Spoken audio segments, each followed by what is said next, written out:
Losing, of course, feels really bad, but have you ever experienced not even having the chance to show off your strength and skill? That feels even worse. Not having a decisive winner and one of the competitors walking away feeling like they got robbed should happen as little as possible. So I was just watching the live stream that Coach Ray did of the Summer Cup 2025 tournament. Super known pullers like Philip Larson, who will have a match versus Matt Mask soon, Sandris Shedis, Norman Thompsons and many others competed there. Philip beat everybody, except for Normans, who he lost to twice. But he didn't get pinned once. In both of their matches they just slipped and the referees arbitrarily decided that Philip was in a losing position and gave the win to Normans. Especially the second time in finals was really ridiculous. Just take a look.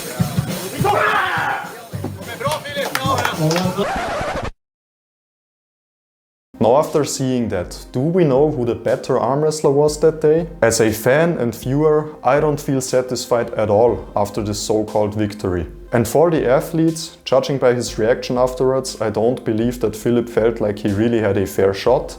And for Normans, despite being happy about winning, he must feel like it was a somewhat hollow victory. The slip in a losing position being a foul is such an inconsistent rule. Sometimes it makes sense when the opponent is palm up and 1 centimeter above his pin pad. Other times, like in this case, it just ruins matches and everybody leaves feeling unsatisfied or robbed. But there is an even worse and even more arbitrary rule, in my opinion. Watching this made me remember what happened at my last tournament. First match on the right arm and I already had 1 elbow foul going into the start. So here is what happened.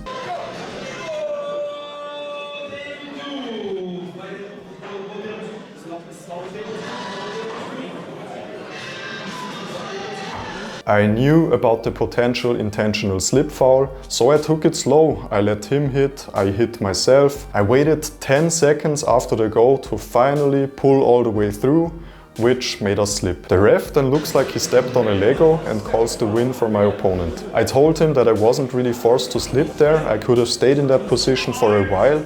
It was on my winning side of the table, so why not just get it over with, slip out and go into the strap. I was honestly so disappointed and mad after that. I've seen and I've done way worse slips, even in the same tournament, and they weren't called a foul at all, they always led straight to straps. Just take a look at this clip later that day and try to tell me that this is not the referees just deciding on a whim.